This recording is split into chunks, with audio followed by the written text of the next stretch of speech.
Okay, so good morning, good morning, good morning. Can I, yung mga nasa labas po pwedeng pumasok so that we'll start our service.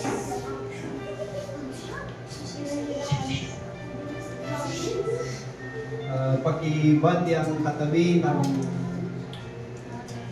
yung handsome and beautiful smile.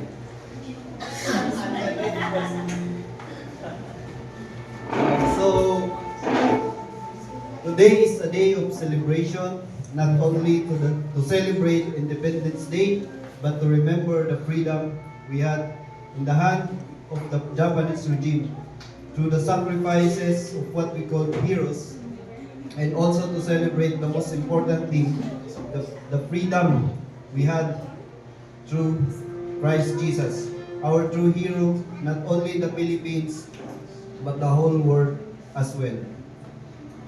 Today, as we reflect on the freedom we enjoy as a nation, we're also reminded of a greater freedom, the one we have in Christ Jesus.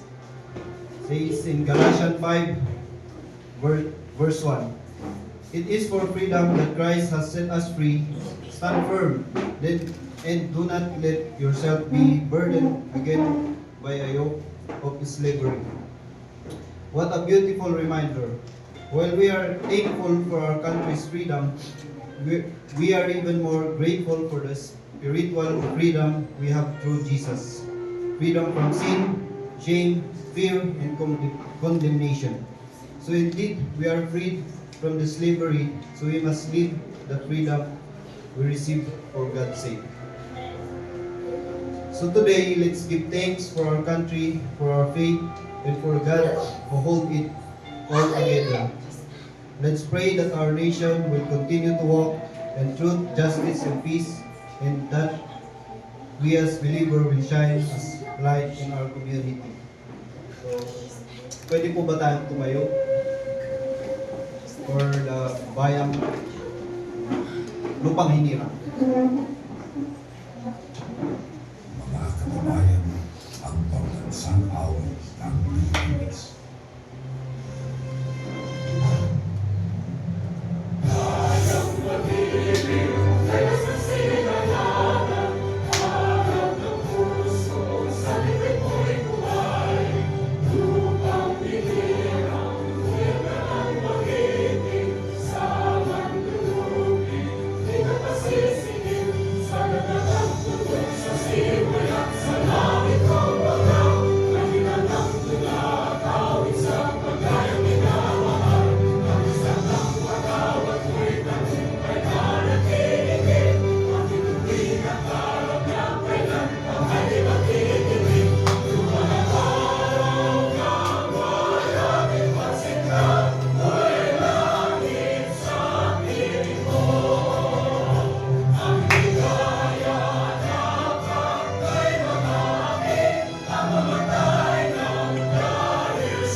Once again, welcome to Praise Christian Church. So let's open our hearts to worship, lift our voices in praise, and celebrate the one who gave us true freedom.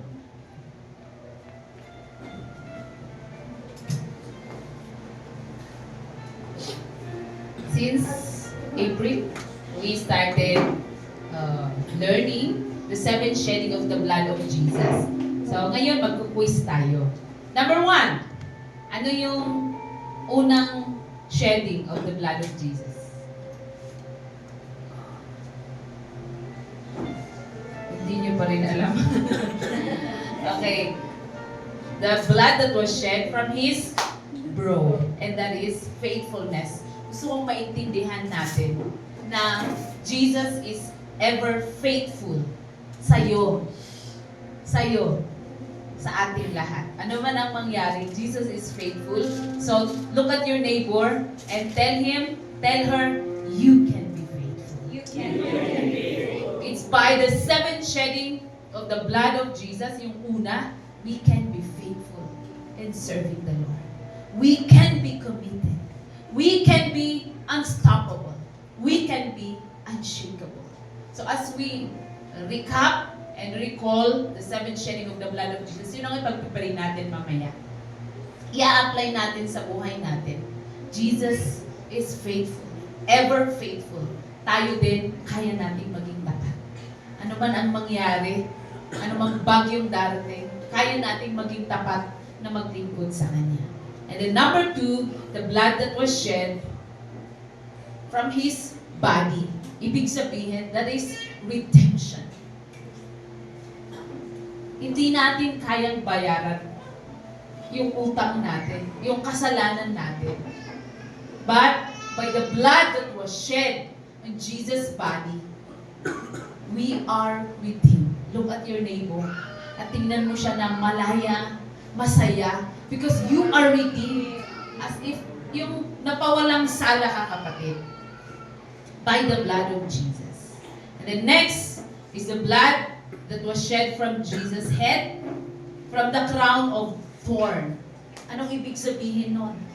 Pwede bang tignan mo yung katabi mo na parang siya yung boss, nag-aari ng company. Kahit wala tayong ganun. Pero, I want to tell you that we are more than conqueror because of Jesus Christ. Tingnan mo yung katabi mo at sabihin mo, you are more than conqueror. Anong ibig sabihin nun? You have the power to overcome every circumstances. Hindi ka talunan. You are a conqueror. Because of the blood that was shed from His head, naging conqueror tayo. And the next is sa Kanyang mukha. Gusto kong umiti ka na feelingin mo. Kasi hindi lang feeling, pero totoo. Ikaw na yung pinakamaganda, pinakagwapo. Because Jesus healed your identity. So maganda ka, gwapo ka. Sa tingin ni Lord, maganda ka, gwapo ka. You can walk na hindi dapat nakayuko, pero with confidence because Jesus restored your image, your identity in Him. So let's receive that. Let's declare that by the blood that was shed from His face, we are restored. We are healed. Our self-image. And the next, the blood that was shed from His hands. Ibig sabihin, yung mga kamay natin, hindi na failures. Pero, our hands can be productive. Our hands have authority and power to do great things for the kingdom of the Lord. Kaya huwag mong sabihin sa kamay mo palpak. Pero your hands are creative and productive for the glory of the Lord. And the blood that was shed from Jesus' feet, ibig sabihin, meron tayong direction. Meron tayong purpose. By the blood that was shed, hindi ka naliligaw. Hindi ka malilito. Pero meron kang direction. And that direction is Jesus. By the blood of Jesus, you have a wonderful destiny. Amen? Kaya feeling mo, I'm lost. Bagsak ako. Wala akong, I don't belong. No. In Christ, you belong. You have a purpose. You have wonderful destination. Meron kang magagawa dito sa mundo hanggang may buhay ka. And then, the blood that was shed from Jesus' side. We can have the character of Jesus Christ. We can have the heart of Jesus Christ. So today, let us pray, Lord, from number 1, I can be faithful. I come to you today. You teach my heart to be faithful. I will be faithful. Ano man ang mangyari. And because of your blood that was shed in your body, I'm already born again. Nalinis na ako. Hindi ako makasalanan. I am redeemed. Pwede bang mag-pray tayo ng ganun? Pasalamatan natin siya. We declare the 7th shedding of the blood. Pasalamatan natin siya. That we are really victorious in Christ. We are not defeated. We are not losers. But we are conquerors in Christ. Can we lift up our hands? and give thanks to Him. Lord, thank you. Thank you for all that you've done. Thank you for what you've done at the cross.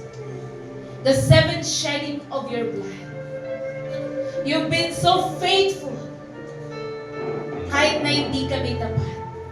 But you are so faithful in loving us, in saving our lives, and giving us victory, and giving us a brand new life. Today, we commit our life to you. That we're gonna serve you no matter what. Today, we will live in holiness because you have redeemed our lives. Today, we will always declare we are victorious and we will live in victory. Meron mang mga problema na kinakaharap namin, but we will overcome because by your blood, you have made us conquerors. And in the name of Jesus, hindi kami matatakot, hindi kami mahihiya because you have restored our image. We are created in the likeness of you, Lord. We will live in our identity. Anak mo kami. And we can be productive. We have authority. We can be creative by the blood of Jesus. Thank you so much because we have purpose. Hindi kami naliligaw dito sa mundo. We have destination. We have direction. Have your way in us. And we believe we can be like Jesus Christ, our Savior. Our characters will be formed every single day into your likeness. Today, we will worship like never been before. Because we are healed. We are freed. We are set free from bondages of the enemy. From curses. And from plagues. Maraming salamat, Lord. We give you thanks and we give you praise. Your presence will manifest in our lives. There will be healing today. There will be great revival. Eyes will be opened to see visions. In Jesus' name, our hands will be creative and productive for your glory. Maraming salamat. We declare we are cleansed. We are healed. We are victorious. We can do all things to Jesus Christ. We will be faithful until the end. Bless all your people as we continue to praise and worship you. This we ask in the mighty name of Jesus, our Lord and Savior. Come on, lift up our hands. Let's give Him a shout of praise, a clap of praise. Let's declare today is a great day. The Lord will do miracles in our lives.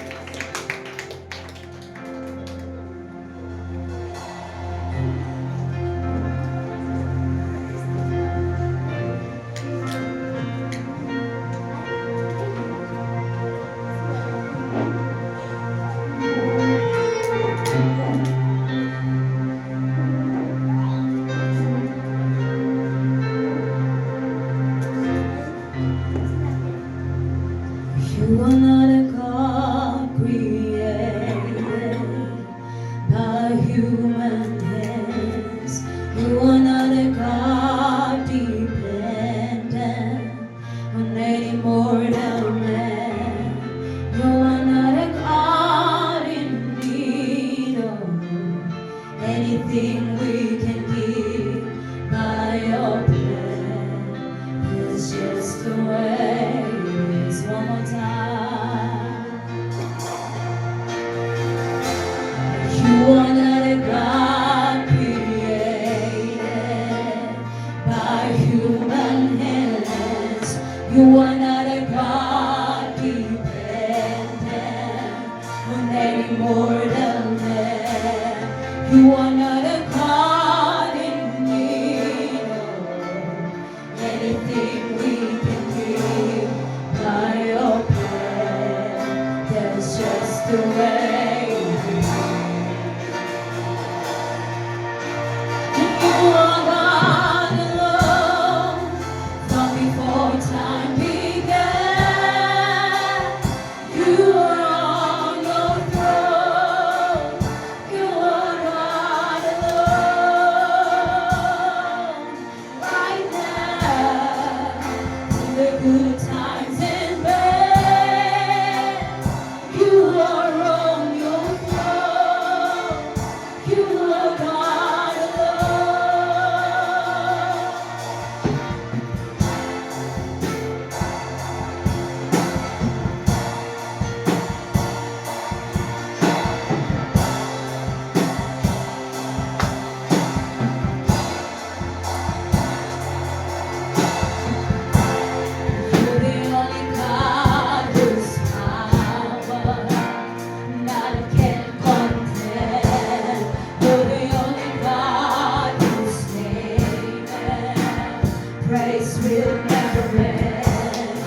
way. You're the only God whose power none can contend. You're the only God who's saving. Grace will never end. You're the only God who's worthy of anything we can give. You are God. That's just the way. And you are God alone from before time began.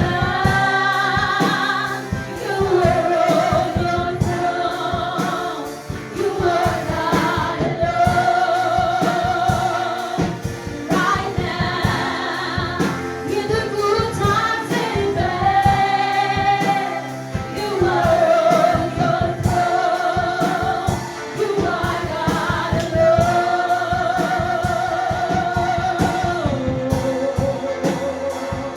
You are God alone.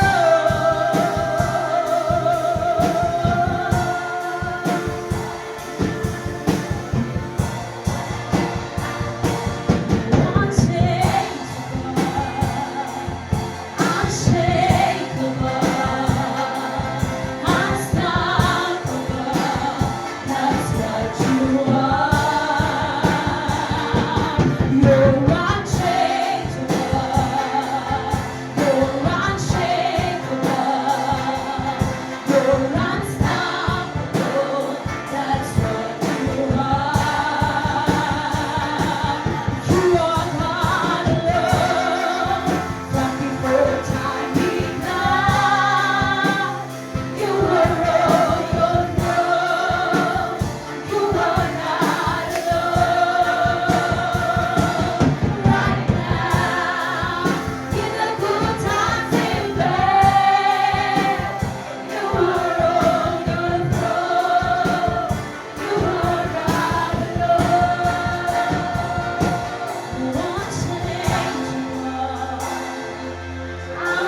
Unshakable, unstoppable, that's what you are. Sing it, you're unchangeable.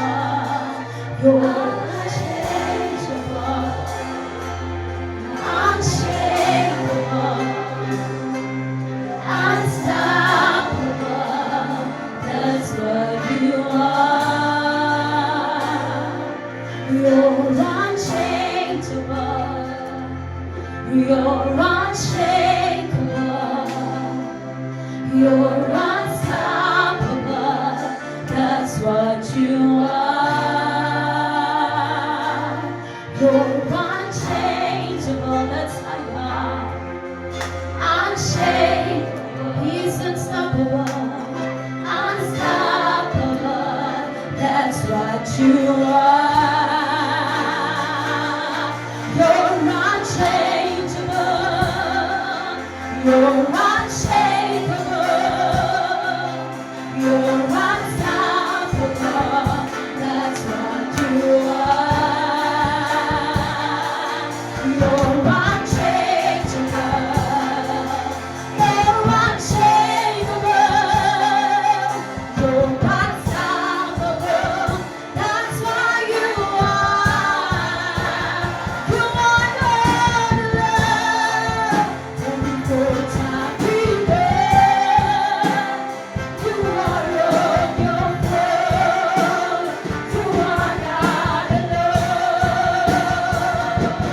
Right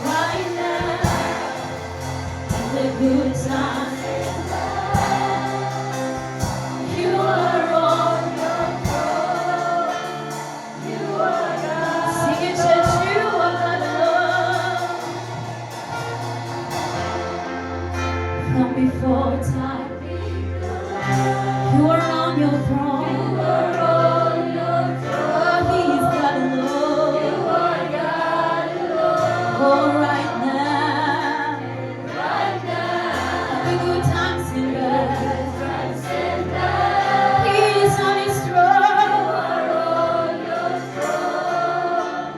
You are God. For the last time you, my God, from before time began, you were on your throne. You are God alone. Right now, in the good times and bad, you are on your throne. You are God alone. You are unchangeable. You are unshakable. You are unstoppable, God. You are great and mighty. Oh, we exalt you today. We exalt you, God Most High. Yeah. Can we lift up our hands and let's exalt Him this morning?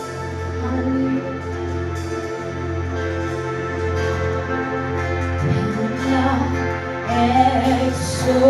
Exalt thee, God Most High. I exalt thee, merciful God. I exalt thee. Oh Lord, can I exalt thee, loving God? I exalt thee, forgiving God. I exalt thee. Can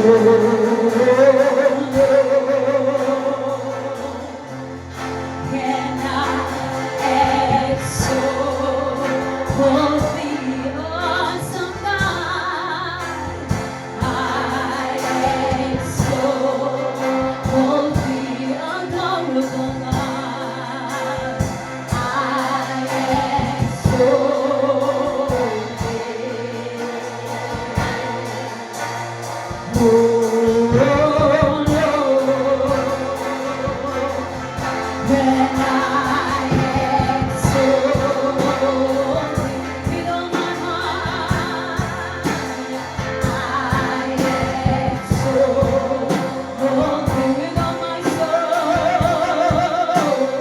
I exalt thee. Oh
for ease.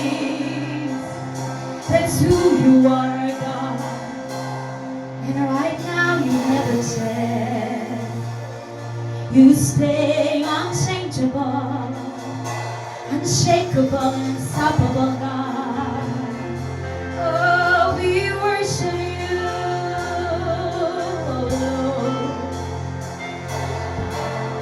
You remain the same powerful. You remain the same, doing signs and wonders. Oh, we bless you. We bless your name this morning. Unchangeable God, yeah. Moving power in this room, moving power in this place, moving power in every heart, moving power in every heart. Unchangeable God, unshakable God, you are here, and we honor your praise. And we honor your presence, the only true God who performs signs and wonders. Blessed be your name. Blessed be your name. Blessed be your name.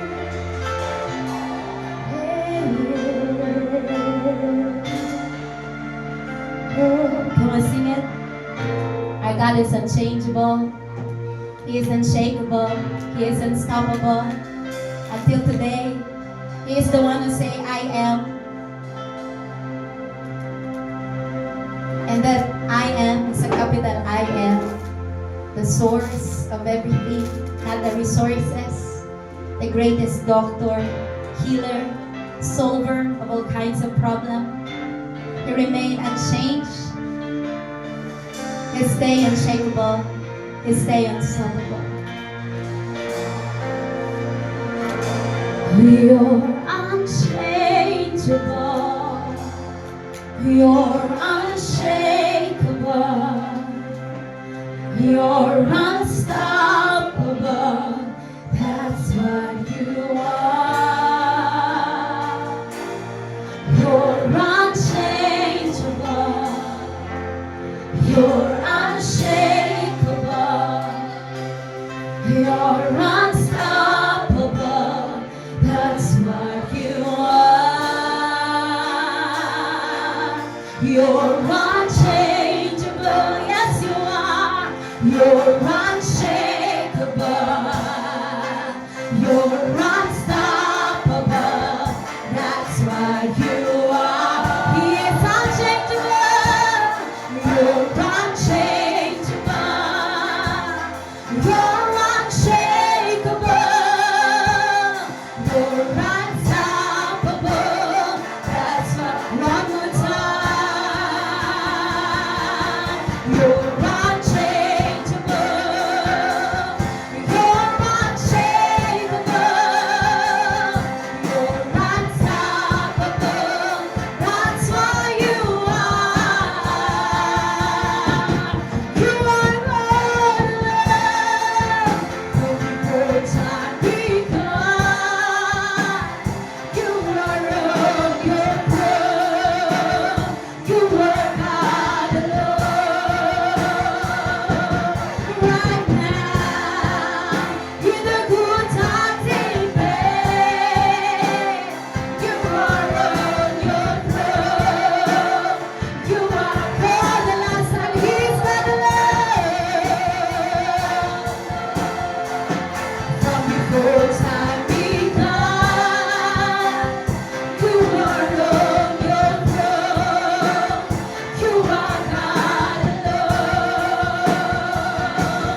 umaga po sa inyong lahat.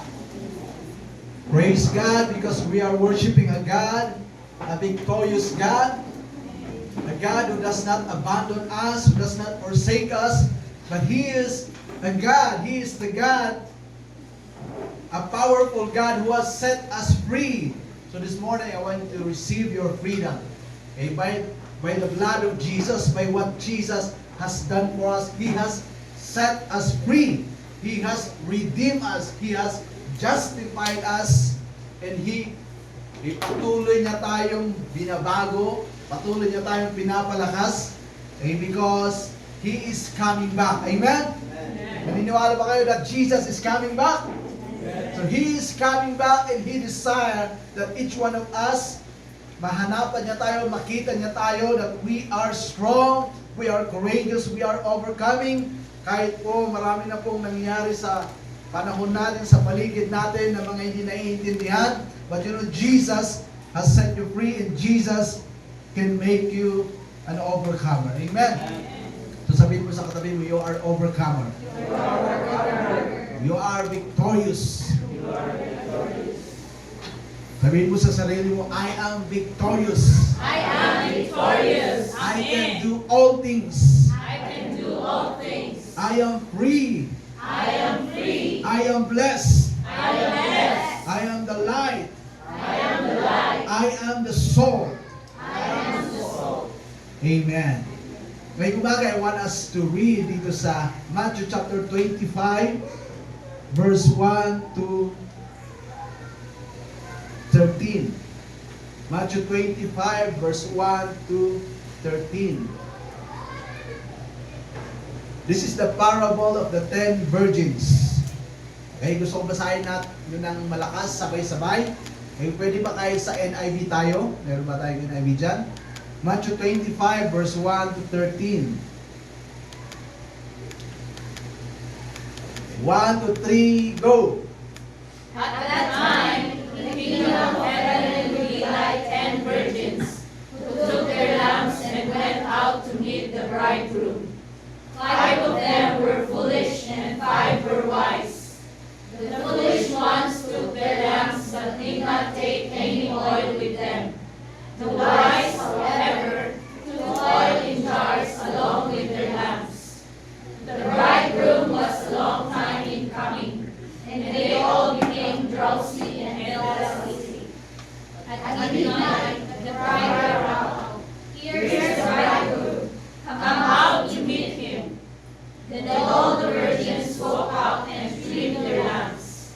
The foolish one said to the wise, "Give us some of your oil, our lamps are going out." "No," they replied, "there may not be enough for all of us and you.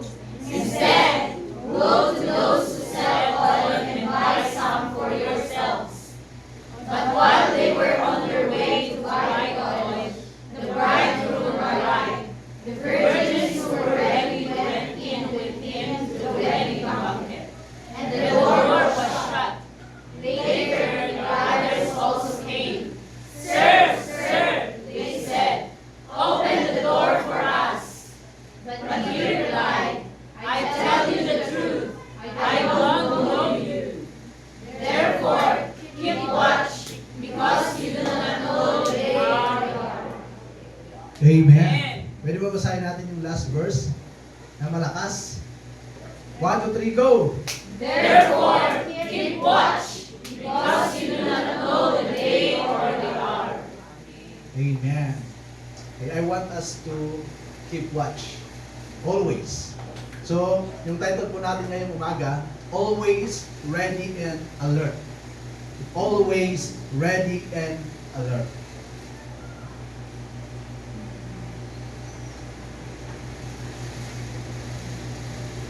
Sabi niya sa verse 1, "At that time, the kingdom of heaven will be like 10 virgins who took their lamps and went out to meet the bridegroom." Itong verse lang muna ang isi-share ko ngayong umaga. Because I want us to understand the reason why Jesus came to make us victorious is for us na when He comes, He will find us ready and alert. Or we must always be ready and alert. Ito yung reason bakit nandito tayo. This is the reason why we are striving, we are doing our best kasi Jesus is coming. Amen? He is coming back. And before He comes, He has already given us victory. He has made you victorious so that you can always overcome ano man yung problema na darating sa buhay mo. Kasi hindi yun yung rason for you not to be ready and alert. But you know, Jesus has given you the power. Jesus has given you victory so that you can always be ready and alert. Amen? Are you still with me? Okay. Sabi niya, at the time the kingdom of heaven. So merong kingdom of heaven. Nasa kingdom of the world tayo ngayon. Okay? Pero our life is hindi lang hanggang dito ang buhay natin. Hello? Hindi ka lang hanggang 80 years old or 90 years old or pag hinihingi mo 100 years old. Pero after this, merong another life. And that life is eternal. Hello? Eternal po para sa ating mananampalataya. Okay? If we expect that we will spend our eternal life in the kingdom of heaven. Doon ba tayo pupunta? Kung ka ba papunta? How's your ticket? Saan papunta yung ticket mo? Saan kingdom yan? Okay, there is eternal life. Okay, so yung kingdom of heaven is our eternal home. Amen? Meron tayong eternal home, and that is the kingdom of heaven. That's the kingdom of God. Are you still with me? Nakuha niyo ba? Di ba kayo nalilito? That's why even Jesus, when He started to preach, anong sabi niya? Repent, for the kingdom of God is at hand. Hello? So, Jesus mismo sinasabi niya na merong kingdom of heaven. And nandun yung kanyang ama. Doon siya nang galing. And that is our eternal home. That is our blessed hope. Yung kingdom of heaven. That even if we die, pag hindi pa darating si Jesus, but we will live again in our eternal home. And that is the kingdom of heaven. Amen. Sa Revelation 17 verse 4, this will make war with the Lamb, and the Lamb will overcome them, for He is Lord of lords and King of kings, and those who are with Him are called, chosen, and faithful. Okay, yung sinasabi niya sa Revelation, sa kingdom of heaven, merong king, of course. My King of all kings and Lord of all lords, and that is the Lamb of God. Who is the Lamb of God? Sabi ni John the Baptist, behold, when he saw Jesus, sabi niya, behold the Lamb of God. So Jesus is the King in the kingdom of heaven. Amen? Amen. Are you still with me? He is our King, He is our Lord, He is our Master, He is our Savior. That's why we are serving our Lord Jesus Christ. He is our King. He must be your King. He must be your Lord.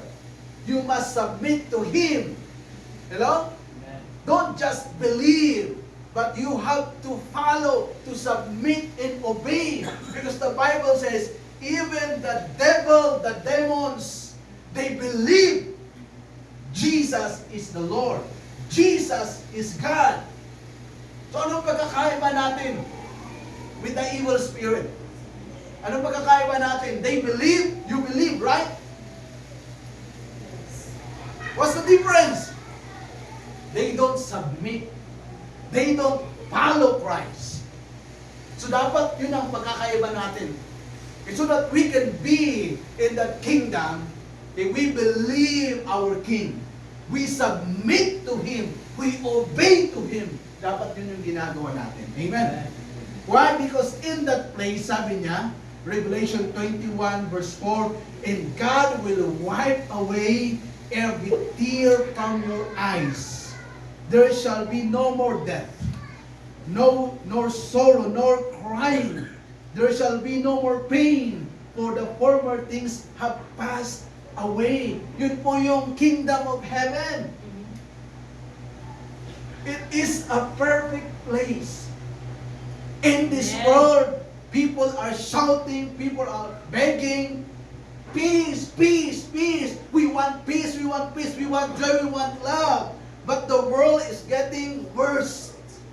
People are becoming selfish. Yun yung nakalagay sa Bible. People only focus on themselves. Kaya mas magiging nakakatakot yung sitwasyon sa mundo natin. Pero, wow, ano lang ang heaven? Kingdom of heaven? No more crying. Amen. No more tears. Hello? No more death. No more sorrow. No more pain. In heaven, wala na po. In the former things, yung mga nararanasan natin sa mundo na hindi maganda, wala na po sa langit. Yun po yung the kingdom of heaven. It's a perfect place that the Lord has prepared for you and for me. Amen? In that place, we will spend our eternal life. Kasi meron din pong another place, and that is hell. That is the place for the devil, for Satan and his demons. God did not prepare that for us. Pero bakit may pupunta doon? Because they choose to go there. It is their choice. So tayo, let's choose to go to heaven, the perfect place the Lord has prepared for us. Amen? Hello? Amen. Kaya ka nandito because of this. Okay, we are preparing for our eternal home, our eternal place, the perfect place where we will spend our eternal life. Amen. Eh, kaya po huwag lang kayong mabuhay para sa mundo. Mabuhay tayo para sa eternal life. Amen. Ang eternal life na dapat pipiliin natin, eternal life in the kingdom of heaven. Amen? Pangalawa, sabi niya doon sa verse na yun, verse 1, at the time the kingdom of heaven will be like 10 virgins. Okay, 10 virgins. Ibig sabihin, the bride ng virgin na yun. They are the bride. Who is the bride? The church. Who is the church? The body of Christ. Who is the body of Christ? Tayo. Tayo yung church. Tayo yung 10 virgins. Hello? The believers, the followers of Jesus, the disciples of Jesus. Sila po yung 10 virgins na tinutukoy dito. So ikaw at ako yun. Amen? You understand? Gusto ko maintindihan natin yan. Okay? Like 10 virgins. So, yung 10 virgins, they are the bride. Kasi merong, okay, we will meet the bride. So, we are the bride. You are the bride. You are the church. We are the body of Christ. The followers and disciples of Christ. So, 2 Corinthians 11 verse 2, sabi niya, I am jealous for you with a godly jealousy. I promised you to one husband, to Christ, so that I might present you as pure virgin to Him. So dapat ang bride is pure virgin to Him. To Him, sino yung Him? To Christ. Ito yung, sabi ni Paul, ito yung nasa puso ni Paul sa churches, not only in Corinth, but in every churches na tinanim niya. Ito yung gusto niya. Sabi niya, I am jealous for you with godly jealousy. I promise you to one husband, to Christ, so that I might present you as a pure virgin to Him. So yun ang ibig sabihin ng virgin. Dapat we might be pure. Dapat ma-present tayo na pure virgin to our Lord Jesus Christ. So ano yung reason kung bakit sa church natin, sometimes you are being corrected, you are being rebuked, you are being empowered, you are being encouraged. Why? Kagaya kay Paul, na we want to present you as a pure virgin to our Lord Jesus Christ. Amen. Hello? So dapat ganun pala ang ginagawa ng bride ng church. Ephesians 5:27, to present her to himself a radiant church, without stain or wrinkle or any other blemish, but holy and blameless. Dapat ganun pala ang virgin. Ibig sabihin ng virgin. Ang bride, ang the church. Ano daw tayo? Dapat we became radiant, without stain or wrinkle. Tingnan mo katabi mo. Baka may wrinkle na yan. Okay lang. Talagang sa flesh meron. Kasama yan sa flesh natin. Talagang magre-wrinkle tayo. Pero hindi yun yung ibig sabihin ng wrinkle dito. Or any blemish, but holy and blameless. Amen. Ang gusto pala, dapat pala ang church, the body of Christ, they are without stain or wrinkle or any other blemish, but holy and blameless. Amen. So as a church or a bride, we must be, what must be our priority? Ano ba dapat yung priority natin sa buhay? We must live a life that is pure, holy, and pleasing before the Lord. Dapat yun yung priority natin. Every day of our life, this is our priority. Pagkagising natin, ano man yung gagawin natin sa buong araw, dapat naka-focus pa rin tayo na our life, we have to see to it that our life is nagiging mas pure, mas holy, mas blameless tayo, na pleasing tayo sa ating Panginoon. Amen. Nakarapat dapat tayo sa ating Panginoon. Amen? Okay, our priority is to love the Lord and to obey His command. Not only na we have to make sure na yung buhay natin, we pursue holiness and righteousness. We pursue becoming pleasing to the Lord. Pero as a church, we have to love the Lord. Love the Lord with all your heart. Yung totoong love, yung genuine love, and to obey His command. Dapat ito po yung priority natin. Amen? Are you still with me? Ano ba yung priority natin? To be a light to people around us. Maging ilaw tayo to people around us. Sabi niya sa verse 1, diba, we carry a lamp, a light. So dapat ilaw po tayo. Ang church, we are the light of the world. We are the salt of the earth. Wow. Alam niyo ba yun? Alam mo ba yun? In this world, there is darkness.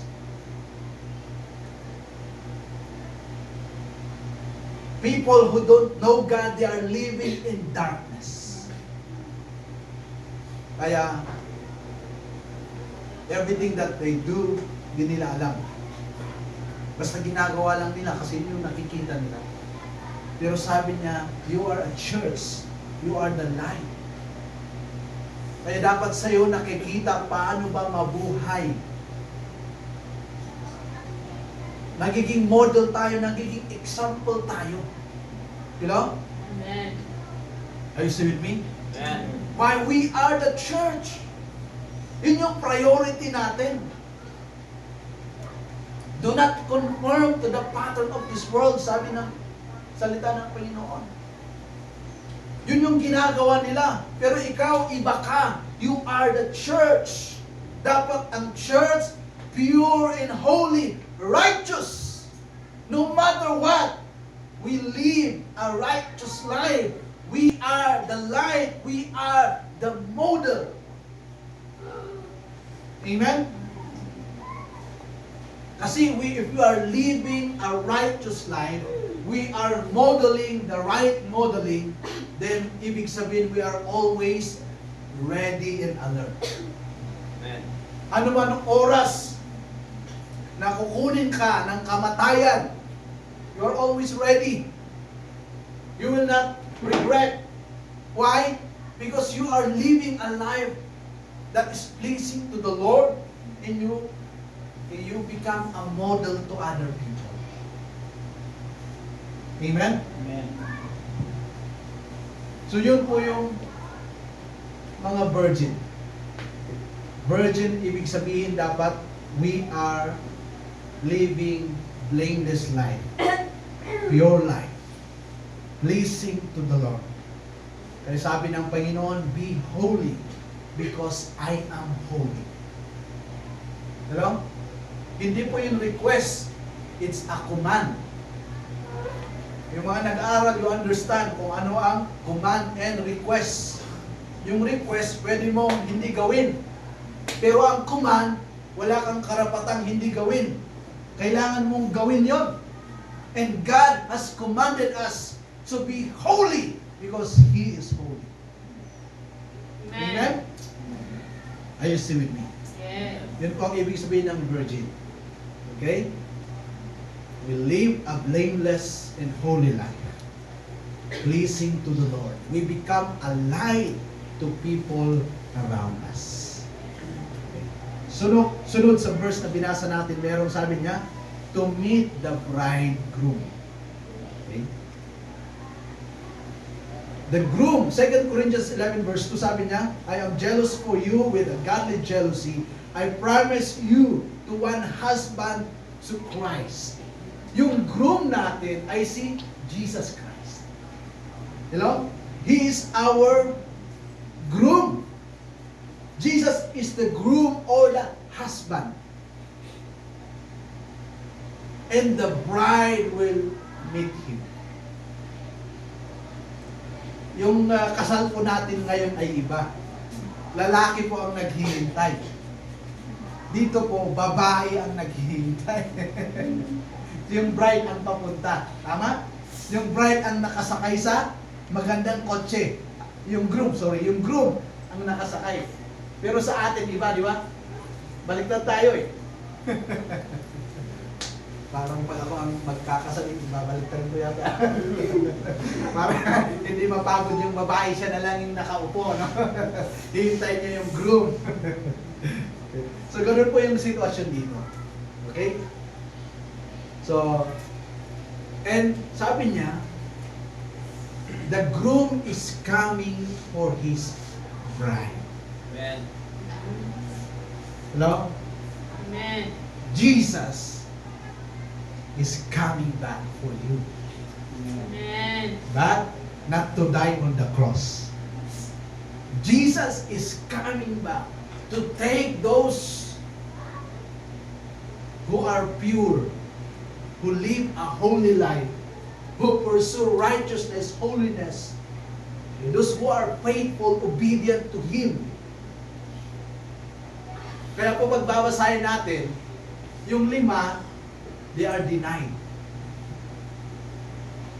They are denied by the embassy of the kingdom of heaven. Why? Kasi hindi nila ginawa yung priority nila sa buhay. Nawala sila. Nag-focus sila sa mga makamundong bagay. Yun yung pag-uusapan natin sa mga susunod. So, our assignment, ano ang assignment natin? As a bride, as a church, ano yung assignment ko? Ano ba yung dapat ginagawa ko everyday? Na hindi lang ako basta gumigising, kumakain, nagtatrabaho, nagpupunta sa school, gumagala. Ano ba yung dapat ginagawa ko sa buhay? Okay? Our assignment is, let us grow. Allow yourself to grow. Allow yourself to mature and be fruitful. Dapat ito yung assignment natin. Ito yung goal natin. as a bride, I have to grow. I have to be mature. Kasi pag mature ka, that's the time you will become fruitful. Yes. Nakakita na ba kayo ng puno ng mangga? Na 1 year, namunga na? Pag 1 year, nakikita ba natin yung mangga? Pwede ano? Meron ng ano? Maliit pa lang. Kahit yung mga tinatanim natin dito, yung patatas, pag 1 month, meron na bang bunga? Wala pa, di ba? Karamihan 3 to 4 months. Tama? So, kailangan mag-grow, mag-mature para mamunga. Kasi pag hindi ka mag-grow, you will be denied.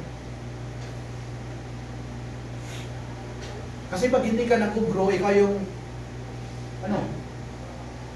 ROTC sa church. Rumar, umunag, tumakdar, nakunanda. Kaya yung laging nawawala. Pag may problema ka, wala ka. Yun po yung hindi nag-grow, hindi nagmamature.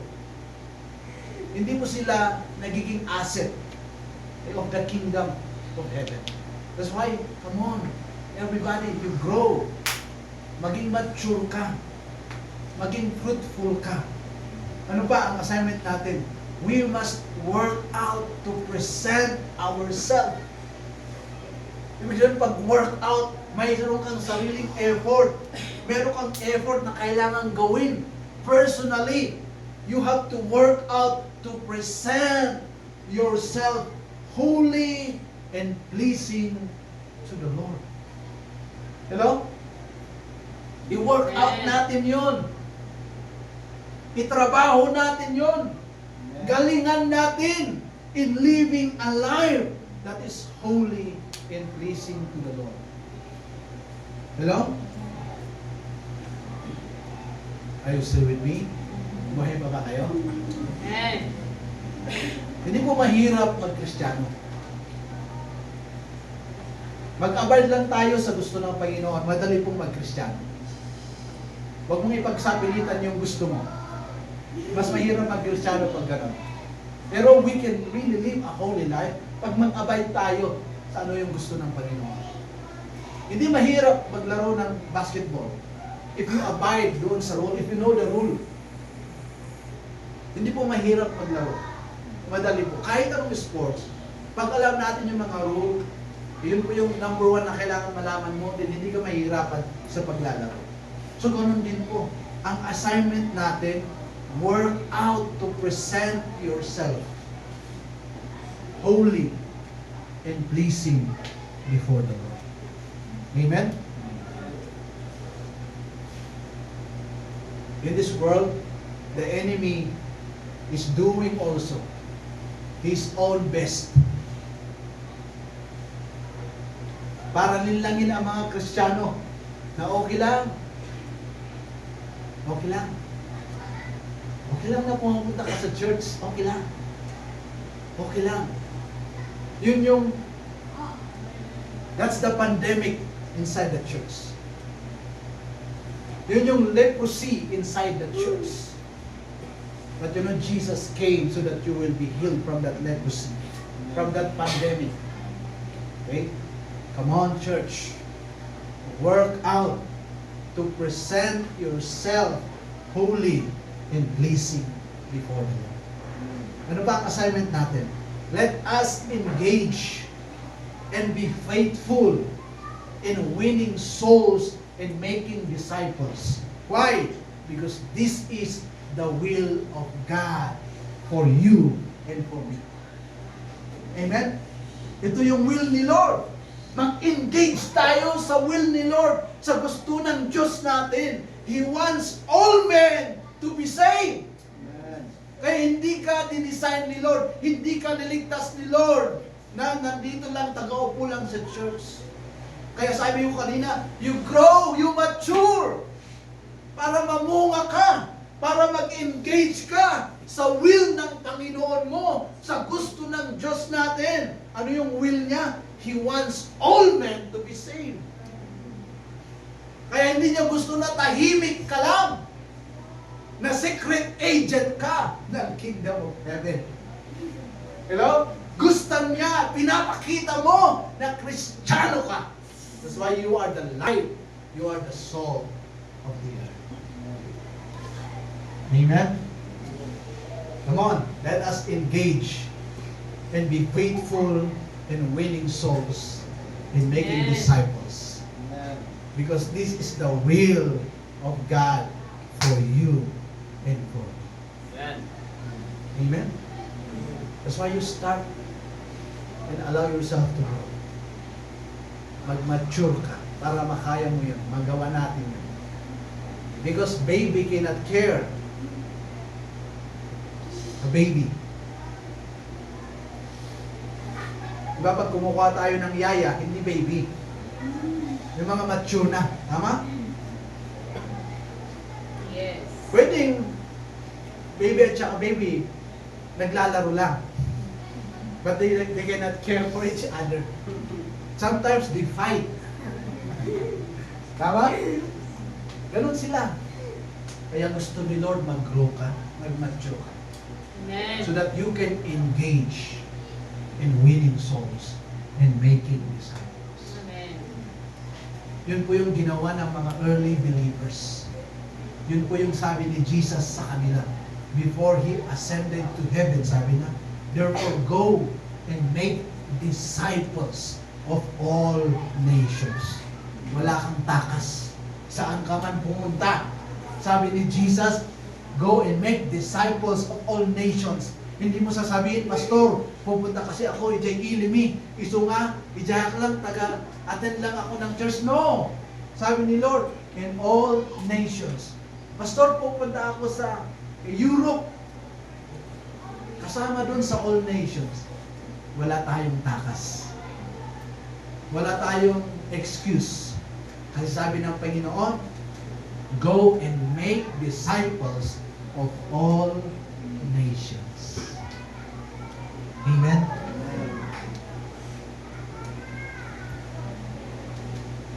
When we engage and be faithful in winning souls and making disciples, I know and I believe that you are always ready and alert pag ginagawa mo yan.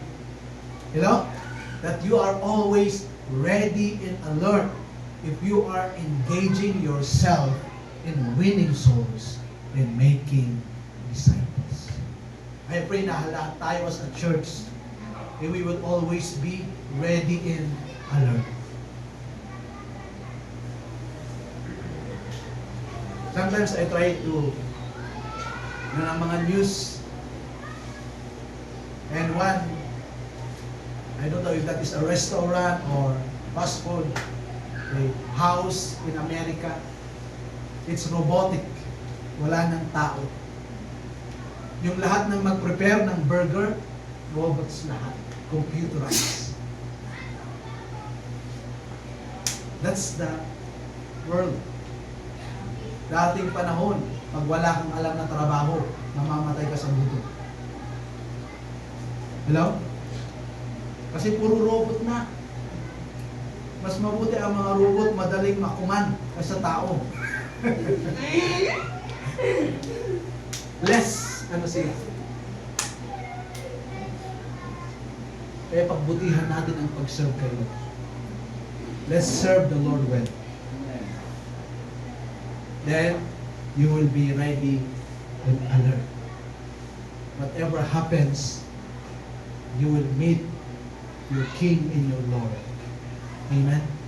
Kasi yun po yung reason why we do this. That is our hope, our blessed hope. Someday, we will be in heaven. Amen? Kaya come on. Come on, church. Magsisilbi na rin tayo kay Lord. Ayusin na natin. Amen. Minsan lang tayong mabuhay sa mundo, wala nang second chance. This is your only chance. Habang buhay ka pa ngayon, pagbutihan mo na yung pagsiserve kay God. Amen. Ayusin mo na yung pagsiserve mo kay God. You know yourself. Kung mayroon kang hindi ginagawang hindi tama, then it's time na itama mo yun habang buhay ka pa. Because you don't know the hour in the day. Even when will you die, hindi natin alam. That's why, always ready and alert. Amen? Hindi ba tayong tumayo? Hindi tayo.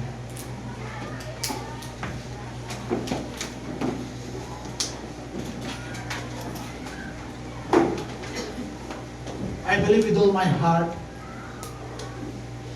that we are able to overcome. Sometimes our problem try to ialis tayo sa focus natin to live a holy life, to be pleasing to the Lord. But you know your problem,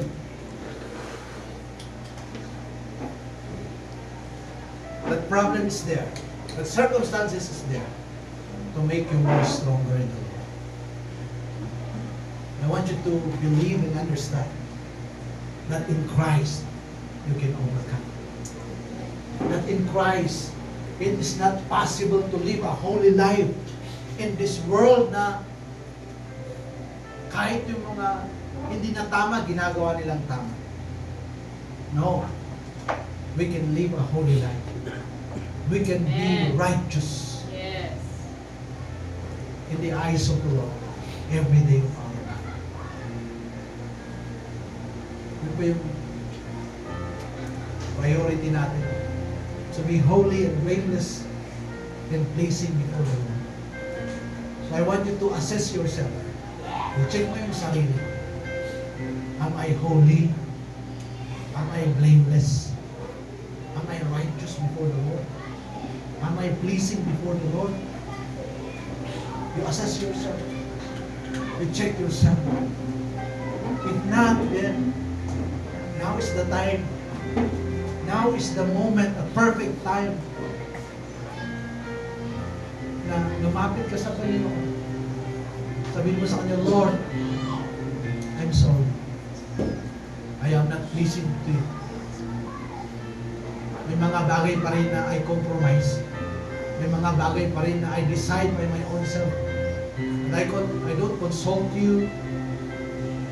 Wala sa salita mo yung mga decision mo sa buhay. But Lord, starting today, I want to be alert. I want to be ready. Lord, I want to be pleasing before you. Ikaw at ako, kapatid, kailangan maging pleasing tayo sa Kanya. Then we will not be denied, but we will meet our Lord Jesus Christ. Come on. I want you to start opening your mouth. Talk to your Father. I want you to start claiming the Word of God. Believing and claiming, declaring what Jesus has done for you.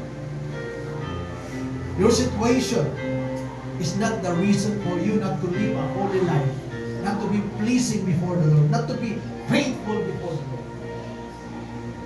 Your situation is there so that you can prove you are living, you are serving a mighty God, a powerful God, who is able to answer you and get you out in that situation. That in Him, no matter what, no matter situation, what you have the ability, the capacity to live a holy life, to be pleasing to the Lord always. Come on. Hallelujah. Oh God. Yes, Lord. Hallelujah. Hallelujah, Lord. Holy Spirit, you minister to us. Holy Spirit, you minister upon your people. Lord, starting today, we will always be ready and alert. That we will not forget our priority to live a holy life, to be blameless and pleasing before you, O God. Na kahit sa mundo, yung mali ginagawa nilang tama, yung iba nagko-compromise, we will stand still on our ground, the ground of holiness, of purity, becoming, Lord, a bride that is pleasing, karapat-dapat sa iyo, Panginoon. Lord, today, I apply your blood, Jesus. I apply your blood upon the church, O God. Lord, your blood will clean us. Your blood will purify us. Your blood will allow us to claim the victory that you have given us. Na kahit may mga problema, we don't need to compromise. But Lord, may mga situation, hindi namin alam kung anong gawin namin. We will not compromise. We will not give in to this world. But we will become holy, Lord. Blameless, pleasing before you, God. Thank you, Jesus. You have overcome the world, so we can overcome this world. Hallelujah. Yes, oh God, I pray, Holy Spirit. Come, Holy Spirit. Continue to purify your people. Continue to transform your people. Holy Spirit. Holy Spirit. Change us every day you change us to be more righteous, to be more holy. Holy Spirit. Hallelujah. Hallelujah. We need your help, Holy Spirit.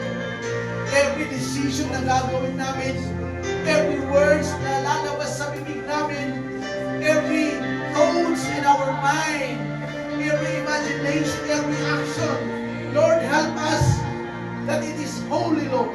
It is holy, Lord, na wala na kaming panahon sa mga unholy things, unholy words, unholy thoughts, Lord. Oh, yes, God. Yes, Lord. We want to be pleasing before you, God. Because living a holy life, becoming pleasing before you, God, makes us always ready and alive. Salamat po, Lord. Salamat po, Panginoon, that every one of us, Lord, kaya namin maging ready and always alert na. Salamat po, Panginoon. Lord, I declare victory sa bawat isa sa amin. Salamat po, Lord, for making us pure, holy, and blameless. Salamat, Panginoon. Alam ko, Lord, tutulungan mo yung bawat isa. Hallelujah. Na yun yung ipo-pursue namin, Panginoon. To be pleasing you. To live a life of righteousness. To pursue righteousness and holiness. Lord, makakaya namin every day of our life. Salamat, Lord, that even if we are living in this dark world, Lord, tinawag mo kami to become the light, Lord. Lord, that we will be a light in this dark world. And Lord, because we are the light, Lord, sa loob ng pamilya namin, sa community namin, sa bansa naming Pilipinas, Panginoon, Lord, people will see the light, Lord. People will know the light, the true light, and that is you, Jesus. Kasi kami, Panginoon, we are modeling how to live a holy life, a righteous life. Every day, Panginoon. Salamat po. Malaki po yung pag-asa ng pamilya namin. Pag-asa, Panginoon, ng community namin, ng bansa naming Pilipinas, Panginoon. Lahat po ng Kristiyano, Panginoon, tulungan mo kami so that in this dark world, Lord, your will be done, Panginoon. Your will be done na maligtas lahat ng tao, Panginoon. Kasi kami mga Kristiyano, nagmo-model kami ng tamang modeling, Panginoon. No, nabubuhay kami, Panginoon, yung tamang klase ng pamumuhay, and that is holiness. Hallelujah. Righteousness at all times. Thank you, Lord. I bless your people. In the name of the Father, and of the Son, and of the Holy Spirit. Amen and amen and amen. Praise the Lord. So I believe sa lahat ng ginagawa natin, sa pag-aaral, pagtatrabaho, sa pagpunta sa mga kapitbahay, pinapakita natin paano mabuhay na nakakalugod sa Panginoon. Amen? We will live a life that is pleasing before the Lord. Okay? Sabi sa Psalms 23, sabi niya doon, the Lord is my shepherd. I shall not be in want. Hello? The Lord is your shepherd. You shall not be in want. I want you to claim that verse. Amen. No more lacking. No more poverty in your life. Because the Lord is your shepherd. The Amen. Lord is your provider. The Lord is the giver ng lahat ng pangangailangan. Amen? Amen. Kaya pangako niya, you shall not be in want. But the Lord will bless you. Amen. The Lord will prosper you. The Yes. Lord will do miracle not only in your spiritual life, emotional life, but even in your finances. I-bless ni Lord yung mga finances natin. Amen? Amen. Are you ready? Are you alert and ready na pagpalain ng Panginoon? I Amen. want you to hold your envelope and we will pray, and then after that we will march our tithes and offering. Come on. Hallelujah. Thank you, Father. Because you are our Heavenly Father. You are always true to your word and to your promises. Lord, we claim your word in Psalms 23 that you are our shepherd and we will not be in want. You will bring us, Lord, to a green grass. Lord, no more lacking, no more poverty sa buhay namin, Panginoon. Lord, today, turuan mo kami to give our tithes and offerings generously, Lord, na merong pananampalataya, merong pagmamahal, Lord, na excited in giving our tithes and offering. And I believe, Lord, you said in Malachi chapter 3 that you will open doors of heaven and pour out so much blessing on us that no room can contain it, Lord. That your blessing will gonna overflow in our life, Panginoon, para maging blessing kami sa ibang tao, Panginoon. Amen. Salamat po for this opportunity you are giving us. Lord, we entrust to you our finances. We entrust to you the source of our income. We entrust to you even our health. This we pray in Jesus' name. Amen. Come on, let's march our blessing of the Lord.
neighbors. Pwede ba ipag-pray mo yung katabi mo, kahit yung pamilya niya. Pwede tanungin mo, baka may kapatid siyang may sakit. Or whatever the problem in your family. Let's pray because there is power in prayer. Let's pray for one another before we go home. So that we will go home na alam natin, pinag-pray yung pamilya ko, pinag-pray ako. So this week, I will be alert. I will be ready kahit anong mangyari. I will overcome. Father, we bless one another. We bless our church, Praise Christian Church. It's one of us in this room, from the youngest to the oldest, na kahit iba-iba yung ginagawa namin sa buhay. Others are in the business field, mga nag-aaral pa lang, mga iba, mga magulang na nagbabantay ng kanilang anak. But this week, salamat po na kahit iba-iba po yung ginagawa namin, you will allow your Holy Spirit to remind us sa mga napakinggan po namin today that we will be always ready and alert no matter what happened this week. Allow us to share, Lord, these words that we have received through your servant. Allow us to, Lord, ipagsabi sa mga katrabaho, kapamilya, kamag-aral namin. Let us spread your word because this is your word for us today. Thank you so much sa mga kapamilya po namin na may sakit. Thank you for healing them, touching them. Thank you so much for your healing touch. Thank you for what you're doing in their lives, Lord. Even comfort. Thank you that there is comfort in our family. There is freedom. We love you. We praise you. Lord, we are believing and declaring that we will have a great, productive week because we ask it in your most powerful name, Jesus. That's what we pray. Again, in your most amazing and powerful name, Jesus. Amen. Go on, express how much you love and care your brother and sister in Christ. And 1, 2, 3. Praise the Lord! Yeah! God bless everyone. See you sa bawat cell group this week. See you on Friday at 6 p.m. And sa mga kapamilyang dito church, allow them to come this afternoon at 5 p.m. God bless everyone.